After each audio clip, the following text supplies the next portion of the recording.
Hello दोस्तों, आप सबका स्वागत है मेरे चैनल पे। आज मैं अल्ट्रा वेजिटो की स्टोरी को कंटिन्यू करने जा रहा हूँ। दोस्तों, इस स्टोरी के ओरिजिनल राइटर है कॉल मी ARJ एंड उनके चैनल से जुड़े सारे लिंक्स मैंने डिस्क्रिप्शन में दे दिए हैं, तो चाहिए एंड उन्हें अपना पूरा सपोर्ट दिखाइए। मांगा के शुरुआती पेजेस में हम गुहान को देखते हैं। गुहान अपना फाइटिंग स्टांस ले चुका होता है। दूसरी तरफ हम newly transform demon king Miro को देखते हैं, जो एक अजीब सी एनर्जी से घिरा हुआ होता है। जैसे ही डीमन किंग मीरो एक कदम आगे बढ़ाता है, वैसे ही हम देखते हैं कि ज़मीन एकदम से चटक जाती है। डीमन किंग मीरो का ये न्यू ट्रांसफॉर्मेशन एकदम से बारडॉग का ध्यान खींच लेता है। बारडॉग बोलता है कि गुहान, ये शख्स शायद अब पहले से काफ़ी ज़्यादा ताकतवर बन चुका है, और मैंने ये भी कहा था कि मैं इस लड़ाई में इंटरफियर नहीं करूँगा। तो क्या गुहान, तुम इस शख्स को हरा सकते हो? ये टाइम काफ़ी ज़्यादा अच्छा है तुम्हारे लिए सुपर सैयन गॉड या किसी और तरीके का ट्रांसफॉर्मेशन दिखाने के लिए गुहान। ये सुनकर गुहान बोलता है कि सुपर सैयन गॉड, ये शायद मेरे डैड और वेजिटा का स्टाइल है, पर पावर को बाहर निकालने का मेरा कोई अलग रास्ता है। मैंने हमेशा से कहा है सबको, आपको इन सब चीज़ों के बारे में चिंता करने की ज़रूरत नहीं है ग्रैंडपा। मैं इससे पहले इससे भी ज़्यादा बुरे सिचुएशन से गुजर चुका हूँ। हम देखते हैं कि इस फाइट को दूर से केलो भी देख रहा होता है। डीमन किंग मीरो के इस तरीके के पावर लेवल को देखकर एंड गुहान के इस तरीके के कमिटमेंट को देखकर वो काफ़ी ज़्यादा शॉक में होता है। केलो बोलता है कि कमांडर बारडॉग, उनके ग्रैंडसन, वो अर्थलिंग, यही शायद एक्चुअल मॉन्स्टर्स है। आखिर उनके पास इस तरीके की ताकत आई कहाँ से? मुझे भी इस तरीके की पावर की ज़रूरत है। जैसे ही केलो का ये सेंटेंस ख़त्म होता है, वैसे ही हम देखते हैं कि दोनों वॉरियर्स एक दूसरे की तरफ काफ़ी तेज़ी से जा रहे होते हैं। देखते ही देखते Gohan and demon king Miro काफ़ी ज़्यादा नज़दीक पहुंच जाते हैं एक दूसरे के। एंड जैसे ही डीमन किंग मीरो एंड गुहान आपस में मिलते हैं, वो दोनों आपस में लात और मुक्के एक्सचेंज करते हैं। गुहान बोलता है कि ठीक है, शायद मैं इस चीज़ को हैंडल कर सकता हूँ, शायद मैं। जैसे ही गुहान इतना बोलता है, वैसे ही हम देखते हैं कि डीमन किंग मीरो एकदम से गुहान के चेहरे को जकड़ लेता है। जैसे डीमन किंग मीरो गुहान के चेहरे को ग्रैब करता है, वैसे ही डीमन किंग मीरो एकदम से गुहान को ज़मीन के ऊपर पटक देता है। जैसे ही गुहान ज़मीन से टकराता है, एक बहुत बड़ा ब्लास्ट होता है। मीरो बोलता है कि जितना जल्दी मैंने सोचा था, शायद उससे भी जल्दी मैं उस अंधे का सामना करने जा रहा हूँ। तुम कमज़ोर कीड़ों को पता होना चाहिए कि तुम्हारी जगह कहाँ पर है, और तुम्हारी जगह मेरे पाँव के नीचे है। जैसे मीरो ऐसा बोलता है, वैसे ही हम देखते हैं कि मीरो एकदम से अपने पैरों तले गुहान को कुचल देता है। मीरो का ये अटैक इतना ज़्यादा पावरफुल होता है कि मीरो का एक किक पड़ते ही गुहान के मुंह से काफ़ी ज़्यादा खून निकल रहा होता है। मीरो ने गुहान के छाती का कारपेट एरिया ही तोड़ दिया होता है। पर मीरो यहाँ पर ही नहीं रुकता। मीरो एक और किक मार देता है गुहान को, जिसके वजह से गुहान एक बड़े से चट्टान से जाकर टकराता है। लड़ाई की शुरुआत भी पूरी तरीके से नहीं हुई होती कि गुहान का हालत एकदम से ख़राब होने लग जाता है। गुहान बोलता है कि ये शख्स, ये शायद उसकी तरह दिखता होगा, पर शायद ये भोजैक से बहुत ही ज़्यादा ताकतवर है। पर हम देखते हैं कि गुहान हार नहीं मानता। गुहान अपने आप को फिर से संभाल लेता है। डीमन किंग मीरो बोलता है कि अब आओ भी। वैसे भी मुझे ये लड़ाई काफ़ी ज़्यादा बोरिंग लगने लगी है। काश मैं मेरे बाकी शिकार के जैसा तुम्हारे सिर के भी 2 टुकड़े कर पाता, पर कम से कम तुम्हें इतना तो पता होना चाहिए कि हार कब मान लेते हैं। तभी हम देखते हैं कि गुहान एकदम से अपने हाथ में एक एनर्जी अटैक बना लेता है। गुहान बोलता है कि अब तुम हो जो मुझे अंडर एस्टिमेट कर रहा है मीरो। जाते जाते तुम मेरी एक एडवाइस को सुन लो मीरो, कभी तुम वो मत बनना जिस चीज़ को तुम खुद हेट करते हो। तभी हम देखते हैं कि गुहान एकदम से एक की बीम अटैक शूट कर देता है दूसरे डायरेक्शन में। दूसरे डायरेक्शन में गुहान को अटैक करता देख मीरो को कुछ समझ में नहीं आता। मीरो बोलता है कि जब मैंने तुमसे ये कहा कि तुम अलग नहीं हो, इसका मतलब ये नहीं है कि तुम कुछ अजीब सा चीज़ करके मुझे रॉन्ग प्रूफ करोगे। जैसे ही मीरो का ये सेंटेंस ख़त्म होता है, वैसे ही हम देखते हैं कि गुहान एक ज़बरदस्त किक मार देता है मीरो को। गुहान का ये किक इतना ज़्यादा पावरफुल रहता है कि मीरो के मुंह से भी खून निकल रहा होता है। पर इतने पावरफुल किक को लगने के बावजूद भी मीरो को कुछ फ़र्क नहीं पड़ता। मीरो बोलता है कि ये तो काफ़ी अच्छा मूव था मॉडल। मीरो को इतना जल्दी रिकवर करता देख गुहान काफ़ी ज़्यादा हैरान रह जाता है। तभी हम देखते हैं कि डीमन किंग मीरो भी एक ज़बरदस्त अटैक कर देता है गुहान के ऊपर। इस अटैक को लगने की वजह से गुहान के मुंह से भी खून निकल रहा होता है। गुहान बोलता है कि कैसे, आखिर तुमने ये कैसे किया? मीरो का ये पंच इतना ज़्यादा पावरफुल होता है कि गुहान की पूरी बॉडी एकदम से घूम जाती है। गुहान की बॉडी लगातार हवा में उड़ती ही जा रही होती है। गुहान बोलता है कि मीरो, एंड जैसे ही गुआन लैंड करने वाला होता है वैसे ही वो देखता है कि मीरो उसके ऊपर आ चुका है, जिसे देखकर गुआन फिर से हैरान रह जाता है। गुआन बोलता है कि क्या? इस चीज़ को देखकर गुआन बोलता है कि ये तो और भी ज़्यादा तेज़ होता जा रहा है। गुआन इतना बुलाई होता है कि डिमन किंग मीरो फिर से वही कर देता है जिसका डर था। डिमन किंग मीरो एक बार फिर से गुआन को कुचल देता है अपने हाथ से। मीरो बोलता है कि क्या हो गया, तुम अभी से मर गए? पर हम देखते हैं कि गुआन को वो अटैक नहीं लगता एंड गुआन बिल्कुल सही टाइम पे अपने आप को बचाने में कामयाब हो जाता है। गुआन बोलता है कि ये तो काफ़ी ज़्यादा नज़दीक था एंड हमें दिखता है कि मीरो का वो अटैक सीधा ज़मीन पे जाकर लगा हुआ होता है। गुआन को इस लड़ाई में हल्का सा ओपनिंग दिख जाता है, जिसके वजह से गुआन काफ़ी तेज़ी से मीरो की तरफ जा रहा होता है। गुआन बोलता है कि बस अब बहुत हो गया, अब मैं तुम्हें यहाँ से बच के निकलने का मौका नहीं दूंगा। ये लड़ाई अभी और इसी वक्त ख़त्म होती है। गुआन उड़ के मीरो की तरफ जाने ही वाला होता है कि तभी हम देखते हैं कि गुआन के पैर को मीरो एकदम से क्रैप कर देता है। इस चीज़ को देखकर गुआन को समझ में नहीं आ रहा होता कि मीरो आखिर उसके पीछे कैसे आ गया, वो भी इतनी जल्दी। गुआन बोलता है कि आखिर तुमने ये कैसे किया? मीरो, आखिर कोई शख्स इतना ज़्यादा फास्ट कैसे हो सकता है? मीरो ने गुआन के पैर को काफ़ी टाइटली ग्रैब किया हुआ होता है एंड मीरो एक ज़बरदस्त अटैक भी करने वाला होता है गुआन के ऊपर। एंड जो थोड़ी देर पहले होने वाला था वो अभी हो जाता है। मीरो एक ज़बरदस्त अटैक करता है गुआन के पीठ के ऊपर एंड इस बार मीरो का अटैक सीधा निशाने पे लगता भी है। मीरो के एक ही अटैक से गुआन की जान निकल जाती है एंड गुआन सीधा जाकर ज़मीन से टकराता है। पर गुआन को जिंदा देखकर डीमन किंग मीरो बोलता है कि आखिर तुम्हारी बॉडी डीमन किंग के अटैक्स को कैसे झेल पा रही है? नहीं, एक डीमन एम्परर की। शायद तुम्हारा सोल भी लॉर्ड लूसिफ के लायक है। तभी हम देखते हैं कि मीरो एकदम से गुआन के सिर को जकड़ लेता है एंड मीरो गुआन के सिर को पकड़ते हुए गुआन को ज़मीन से उठाता है। मीरो बोलता है कि अंधे अर्थलिंग कही के, जैसा कि तुमने मुझसे वादा किया था, तुम्हारे बच्चे को मैंने हरा दिया है। क्या तुम कुछ आखिरी शब्द कहना चाहोगे इससे पहले कि मैं इसे तुम्हारे आंखों के सामने ख़त्म कर दूँ? और या फिर तुम इस लड़ाई में फिर से इंटरफियर करना चाहते हो? इंटरफियर का नाम सुनते ही गुआन एकदम से होश में आ जाता है। गुआन बोलता है कि नहीं, ये लड़ाई अभी तक ख़त्म नहीं हुई है। तभी हम देखते हैं कि गुआन एक ज़बरदस्त अटैक कर देता है उस डीमन किंग मीरो के ऊपर। गुआन का ये किक सीधा जाकर डीमन किंग मीरो के चेहरे पर लगता है। जैसे गुआन का ये किक डीमन किंग मीरो के चेहरे पर लगता है वैसे डीमन किंग मीरो का हाथ एकदम से छूट जाता है गुआन के सिर के ऊपर से। पर गुआन के इतने पावरफुल किक को सीधा खाने के बावजूद डीमन किंग मीरो अभी तक गिरा नहीं होता, जिसे देखकर गुआन दोबारा हैरान रह जाता है। जल्दी हम देखते हैं कि गुआन मौका पाते ही एकदम से डीमन किंग मीरो से थोड़ी सी दूरी बना लेता है। इस लड़ाई को बारडॉग भी देख रहा होता है। बारडॉग अपने मन में सोच रहा होता है कि चीज़ें बिल्कुल सही नहीं चल रही है। क्या मैं सच में कैकारोट के बच्चे को अपने सामने मरते हुए देखूंगा? क्या मैं ऐसा होने दूंगा? केलो बोलता है कि गुआन, तुम इनक्रेडिबल हो, कुछ भी तुम्हें रोक नहीं सकता है। गुआन, तुम इसे हरा सकते हो, जल्दी से इस लड़ाई को ख़त्म करो। पर बारडॉग को समझ में आ जाता है कि केलो के चिल्लाने से कुछ नहीं होने वाला है। बारडॉग बोलता है कि तुम चुप हो जाओ केलो, मुझे नहीं पता कि तुम अपने ट्रेनिंग में ज़्यादा टाइम बिताते हो या नहीं, पर तुम इस फाइट को ध्यान से देख सकते हो, जिसे देखकर तुम ये पता कर सकते हो कि गुआन तैयार नहीं है इस शख्स का सामना करने के लिए। गुआन हाँफ रहा होता है। गुआन की हालत काफ़ी ज़्यादा ख़राब लग रही होती है। तभी एकदम से वहाँ पर डीमन किंग मीरो आ जाता है। डीमन किंग मीरो गुआन को काफ़ी नीची निगाहों से देख रहा होता है।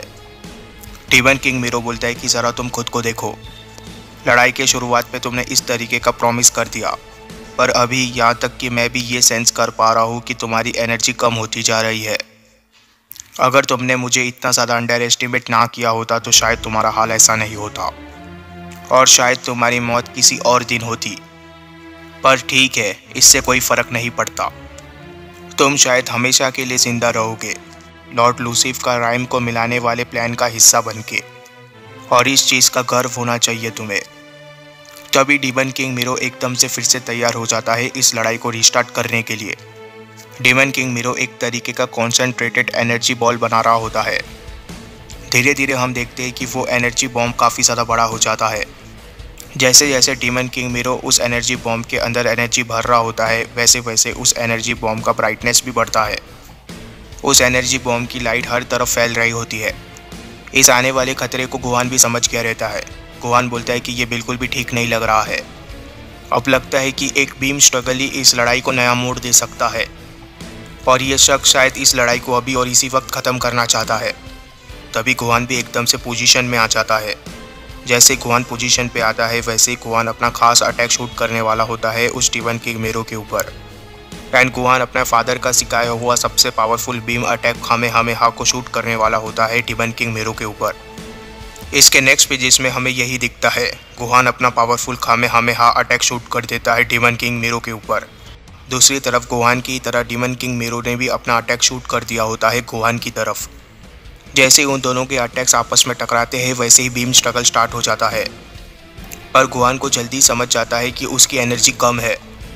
गुहान बोलता है कि नहीं, ऐसा नहीं हो सकता, लगता है मुझे अपनी और एनर्जी का इस्तेमाल करना होगा इसे पुश करने के लिए, और शायद मेरे अंदर इससे ज़्यादा ताकत होनी चाहिए थी। गुहान को हारता देख टिबन किंग मेरो भी एकदम से चार्ज अप हो जाता है। टिबन किंग मेरो बोलता है कि तुम्हें क्या लगता है मॉर्टल, क्या ये स्मार्ट मूव था? मैं काफ़ी ज़्यादा हैरान हूँ, तुम्हारे पास अब भी काफ़ी ज़्यादा ताकत बची थी कि तुम मेरे साथ लड़ाई कर सकते थे। इसके नेक्स्ट पेजेस में हम देखते हैं कि मेरो का वो अटैक गुहान के कामेहामेहा को डोमिनेट करने लग जाता है। मेरो का अटैक धीरे धीरे गुहान तक पहुँच रहा होता है। मेरो का एनर्जी बॉम्ब इतना ज़्यादा पावरफुल होता है कि वो गुहान के अटैक को कंज्यूम करने लग जाता है। इस तरीके की चीज़ को होता देख गुहान भी काफ़ी ज़्यादा घबरा जाता है। गुहान बोलता है कि नहीं, लगता है मेरी बेवकूफ़ी के वजह से मैं ये लड़ाई हार चुका हूँ, मैंने दोबारा सबको निराश कर दिया।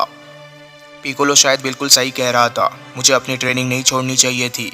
गुहान को हारता देख किलो एकदम से चिल्लाने लग जाता है। किलो बोलता है कि गोहान, बस तुम वहाँ पर टिके रहो, हम वहाँ पर आ रहे हैं।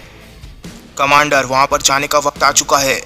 पर हम देखते हैं कि किलो को पीछे से कोई रिस्पॉन्स नहीं आता।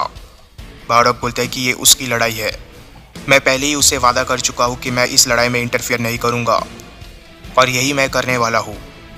इस चीज़ को सुनकर किलो बहुत ज़्यादा गुस्से में आ जाता है। किलो बोलता है कि तुम सीरियस नहीं हो सकते, आखिर वो आपका ग्रैंडसन है कमांडर। पर लेजेंडरी सैयन बारक बोलता है कि मैंने तुम्हें क्या कहा था उस चीज़ को याद रखो किलो। सैयन ने एक बार जो कह दिया सो कह दिया, और इसके अलावा भी गुहान ने मुझसे रिक्वेस्ट किया था कि मैं इस लड़ाई में इंटरफियर ना करूं। गुहान एक वॉरियर की तरह इस लड़ाई को हारना पसंद करेगा। गुहान कभी भी नहीं पसंद करेगा मैं उसे एक बच्चे की तरह जाकर वहां पर बचाऊं। वो शायद एक अर्थलिंग है, पर तुम ये मत भूलना कि वो भी प्राइड से भरा हुआ एक सैयन है। बारडॉक की इन सब बातों को सुनकर केलो को और भी ज़्यादा गुस्सा आ जाता है। केलो एकदम से पावर अप करता है। केलो बोलता है कि अगर सैयन होने का यही मतलब है तो मैं खुद को एक सैयन नहीं मानता। केलो फिर से सुपर सैयन 2 में ट्रांसफॉर्म हो चुका होता है, जिस चीज़ को देखकर बारडॉक हैरान रह जाता है। बारडॉक बोलता है कि केलो, आखिर तुम क्या कर रहे हो? बारडॉक ने इतना बुलाई होता है कि इससे पहले ही केलो उस लड़ाई में कूद पड़ता है। बारडॉक बोलता है कि केलो मत जाओ, पर केलो होता है कि बारडॉक की एक नहीं सुनता। केलो के दिमाग में अभी भी वो पल चल रहा होता है जिस पल गुहान ने उसे बचाया था, एंड केलो खुद को बचाने वाले को मरने नहीं दे सकता। केलो बोलता है कि चाहे तुम अर्थ से सैयन हो या ना हो, शायद तुम्हारे अंदर सैयन का प्राइड हो या ना हो, पर मैं उस शख्स को मरने नहीं दे सकता जिसने मुझे बचाया था। मैं इस लड़ाई को ख़त्म करने जा रहा हूँ सभी के लिए। तभी हम देखते हैं कि केलो के आसपास एक तेज़ ऑरा आ जाता है, एंड शायद केलो किसी तरीके का एनर्जी अटैक शूट करने वाला है। जैसे ही केलो एनर्जी इकट्ठा कर लेता है वैसे ही केलो के चेहरे पर एक स्माइल आ जाती है। केलो बोलता है कि शायद मैं तुम लोगों के पावर लेवल के करीब भी नहीं हूँ, पर ये वो है जो मैं दे सकता हूँ अपनी तरफ से, और शायद ये तुम्हारे लिए कुछ काम कर जाए। बच्चे, अपने ऊपर विश्वास रखो। तभी केलो एकदम से वो पावरफुल अटैक शूट कर देता है टिबन किंग मेरो के ऊपर। वो एनर्जी बॉल काफ़ी तेज़ी से टिबन किंग मेरो की तरफ जा रहा होता है। दूसरी तरफ टिबन किंग मेरो को अंदाज़ा भी नहीं होता कि उसकी तरफ एक पावरफुल अटैक आ रहा है। देखते ही देखते वो अटैक काफ़ी ज़्यादा नज़दीक आ जाता है, एंड जैसे ही वो अटैक टिबन किंग मेरो को हिट करने वाला होता है वैसे ही टिबन किंग मेरो का ध्यान जाता है उस अटैक के ऊपर। उस अटैक के अंदर इतनी ब्राइटनेस होती है कि हमें तो टिबन किंग मेरो का चेहरा भी ठीक से नहीं दिख रहा होता। इससे पहले कि टिबन किंग मेरो कुछ कर पाता, उससे पहले ही वो अटैक आकर टिबन किंग मेरो से टकरा जाता है। जैसे ही वो अटैक टिबन किंग मेरो से टकराता है वैसे ही एक बहुत बड़ा ब्लास्ट होता है। इस तरीके की चीज़ को होता देख गुहान भी हैरान रह जाता है, पर केलो काफ़ी ज़्यादा खुश हो जाता है। केलो बोलता है कि मैंने उसे डायरेक्टली हिट किया, अभी तुम्हारा चांस आ चुका है गुहान, इस लड़ाई को जीतो एंड इसे ख़त्म करो। पर इसके कुछ देर बाद ही हमें पता चल जाता है कि केलो का उस अटैक का इम्पैक्ट कुछ भी नहीं होता। मीरो को वो अटैक लगने के बावजूद मीरो का एनर्जी अटैक लगातार अभी भी गुहान के अटैक को पुश कर रहा होता है। इसके नेक्स्ट पेजेस में हमें मीरो का चेहरा दिखता है। केलो के उस अटैक से मीरो को घंटा कुछ फर्क नहीं पड़ा होता। मीरो बोलता है कि तुम्हें इस चीज़ की कीमत चुकानी होगी। अपने अटैक का जीरो इम्पैक्ट देखकर केलो भी काफ़ी ज़्यादा डर जाता है एंड केलो की आंखें एंड केलो का मुंह एकदम से खुला का खुला रह जाता है। केलो बोलता है कि नहीं, ये नहीं हो सकता, मैंने उस एनर्जी अटैक में अपना सब कुछ लगा दिया। तभी मीरो एकदम से केलो की तरफ देखता है एंड मीरो बोलता है कि अब मरो। जैसे मीरो ऐसा बोलता है वैसे ही केलो के बॉडी में एक एक्सप्लोजन होता है। यह एक्सप्लोजन केलो के चेस्ट के ऊपर हुआ होता है। केलो को समझ में आगे रहता है कि उसकी मौत आ चुकी होती है। केलो बोलता है कि लेटिस टर्निस, मैं बहुत ही जल्द तुमसे मिलने वाला हूँ। केलो के इस हालत को होता देख गुहान चीखते हुए बोलता है कि केलो। दूसरी तरफ बार्डोक भी बोलता है कि केलो, मैंने तुम्हें जाने के लिए मना किया था। इसके नेक्स्ट पेजेस में हमें उस एक्सप्लोजन का असर दिखता है केलो की बॉडी के ऊपर। केलो की बॉडी धीरे धीरे ज़मीन के ऊपर गिरने वाली होती है, पर जैसे केलो की बॉडी ज़मीन के ऊपर गिरने वाली होती है वैसे वहाँ पर बार्डोक आ जाता है।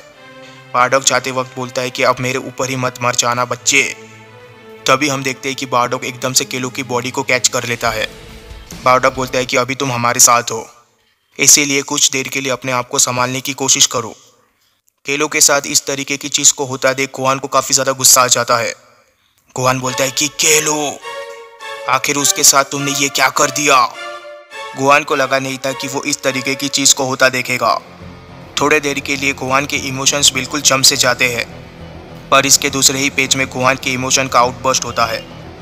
गुहान का अंदर भरा हुआ गुस्सा एकदम से बाहर आने लग जाता है एंड गुहान के एक ही रोड से पता चल गया रहता है कि इसके बाद क्या होने वाला है। जैसे ही गुहान का गुस्सा फट पड़ता है वैसे ही गुहान का बीच मोड एक्टिवेट हो जाता है। हम देखते हैं कि गुहान के हेयर ब्लॉन्ड हो रहे होते हैं। गुहान के हेयर का कलर इस वक्त वाइट होता है। दूसरी तरफ हम गुहान की आंखों को देखते हैं। गुहान की आंखें रेड कलर की हो जाती है। इसके बाद हम गुहान को पीछे से देखते हैं। हम देखते हैं कि गुहान के बाल भी लंबे हो रहे होते हैं एंड एक जोरदार रोर के साथ गुहान का ट्रांसफॉर्मेशन कंप्लीट होता है। गुहान के ट्रांसफॉर्मेशन की वजह से काफ़ी ज़्यादा एनर्जी बाहर आ रही होती है। ये एनर्जी बहुत ही ज़्यादा होती है। इसके नेक्स्ट पेजेस में हमें गुहान का फाइनल लुक दिखता है। गुहान बोलता है कि तुम्हें हर एक चीज़ की कीमत चुकानी होगी। गुहान के इस ट्रांसफॉर्मेशन को देखकर ऐसा लग रहा होता है कि गुहान बीस्ट फॉर्म के भी बियॉन्ड जा चुका है और इस फॉर्म को ना कि सिर्फ गुहान ने ट्रेनिंग करके पाया है पिकोलो के साथ, बल्कि गुहान के इस फॉर्म का असली वजह है उसका गुस्सा, जिसके वजह से गुहान फिर से नेक्स्ट लेवल पे जाने में कामयाब हो जाता है। जैसे ही गुहान का ट्रांसफॉर्मेशन कंप्लीट होता है वैसे ही गुहान बोलता है कि अब तुम मरो। जैसे ही गुहान ऐसा बोलता है वैसे ही हम देखते हैं कि गुहान एकदम से अपने खामेहामेहा की एनर्जी डबल कर देता है। जैसे ही गुहान के खामेहामेहा की एनर्जी डबल होती है वैसे ही हम देखते हैं कि गुहान एकदम से डिमन किंग मीरो के अटैक को पुश करने लग जाता है। गुहान इतनी तेज़ी से उस अटैक को पुश कर रहा होता है कि जिसे देखकर डिमन किंग मीरो भी हैरान रह जाता है। डिमन किंग मीरो बोलता है कि क्या। देखते ही देखते हम देखते हैं कि गुहान का अटैक जाकर लग जाता है डिमन किंग मीरो को एंड जैसे ही गुहान का अटैक डिमन किंग मीरो को लगता है वैसे ही हम देखते हैं कि डिमन किंग मीरो का खेल खत्म हो जाता है। बिल्कुल सेल की ही तरह डिमन किंग मीरो के बॉडी के पार्ट्स भी गायब हो रहे होते हैं। मीरो के इतने जाइंट बॉडी का इस्तेमाल करने के बावजूद गुहान का खामेहामेहा इतना ज़्यादा बड़ा होता है कि वो मीरो के बॉडी को पूरी तरीके से कवर कर लेता है। डिमन किंग मीरो की बॉडी पूरी तरीके से चटकने लग जाती है। डिमन किंग मीरो के लास्ट शब्द होते हैं लॉर्ड लूसीफ एंड इसी तरीके से डिमन किंग मीरो का खात्मा हो जाता है। इसके नेक्स्ट पेजेस में हमें थका हुआ गुहान दिखता है। गुहान काफ़ी ज़्यादा थक गया रहता है। गुहान के चेहरे पर एक सेटिस्फाइंग स्माइल होती है। गुहान बोलता है कि मैंने दोबारा से कर दिखाया, शायद वो चीज़ मेरे अंदर अभी भी है। जैसे ही गुहान ऐसा बोलता है वैसे ही गुहान अपने बेस फॉर्म में ट्रांसफॉर्म हो जाता है। जैसे ही गुहान अपने बेस फॉर्म में ट्रांसफॉर्म होता है वैसे ही गुहान एकदम से ज़मीन पर गिर जाता है। दूसरी तरफ हम देखते हैं कि केलो काफ़ी ज़्यादा खुश हो जाता है। केलो बोलता है कि मुझे पता था तुम ये कर सकते हो बच्चे। इसके नेक्स्ट पेजेस में सीन चेंज होता है एंड हम डिमन राइम में होते हैं। डिमन राइम में हम वेजिटो को देखते हैं। हम देखते हैं कि वेजिटो काफ़ी ज़्यादा हैरान लग रहा होता है। वेजिटो आसमान की तरफ देखता है। वेजिटो बोलते हैं कि वो एनर्जी सिग्नेचर, ये नहीं हो सकता। क्या मैं गुहान की एनर्जी को यहाँ तक महसूस कर पा रहा हूँ? क्या सच में तुम गुहान ही हो? वेजिटो को इस तरीके से रिएक्ट करता देख यामुशी को कुछ समझ में नहीं आता। यामुशी बोलता है कि आखिर तुमने क्या सेंस किया? क्या ये किसी तरीके का खतरा था? तुम यहाँ पर एम्परर हो तो तुम्हें किसी तरीके का खतरा होना तो नहीं चाहिए। वेजिटो बोलता है कि तुम चिंता मत करो। अब जल्दी से मेरे पीछे आओ, मेरे साथ उस थ्रोन रूम में। वहाँ पर जाने का ही तुम इंतज़ार कर रहे थे ना? क्या मैंने सही कहा? वो यहाँ पर है, मैं इसे देख सकता हूँ। तभी हम देखते हैं कि वेजिटो एकदम से सेक्टर 9 के डिमन थ्रोन पे जाके बैठ जाता है। जैसे ही वेजिटो वहाँ पर बैठता है, वैसे ही वेजिटो बोलता है कि सेक्टर 8 का पोर्ट होल ओपन हो जाओ। जैसे ही वेजिटो ऐसा बोलता है, वैसे ही हम देखते हैं कि सेक्टर 8 का पोर्टल एकदम से खुल जाता है वेजिटो के सामने। वेजिटो बोलता है कि इस वक्त हम इस पोर्टल के अंदर बिल्कुल आराम से जाएंगे। जैसे ही वेजिटो ऐसा बोलता है, वैसे ही हम देखते हैं कि वो दोनों वॉरियर्स उस पोर्टल के अंदर चले जाते हैं। हम देखते हैं कि वो दोनों वॉरियर्स पोर्टल के दूसरी तरफ लैंड करते हैं। पोर्टल के दूसरी तरफ सिर्फ स्नो ही स्नो होता है एंड साथ ही में वहाँ पर किसी बड़े क्रीचर के पैरों के निशान भी होते हैं। वेजिटो बोलता है कि ये ठंड तो मुझे जमा देगा। शायद मुझे इस वक्त उन कोट्स को लाना चाहिए था जो मुझे बुल्मा ने बना के दिया था जब मैं ब्रॉली के खिलाफ लड़ने गया था। पर हमें वेजिटो एंड यामुशी के पीछे एक क्रीचर के पैर दिखते हैं एंड वो पैर धीरे धीरे आगे बढ़ रहे होते हैं यामुशी एंड वेजिटो की तरफ। आखिर ये शख्स कौन है, ये हम जानेंगे जब इसका नेक्स्ट चैप्टर आएगा। तब तक के लिए चैनल को सब्सक्राइब कर देना, वीडियो को लाइक कर देना। Goodbye, take care, thank you.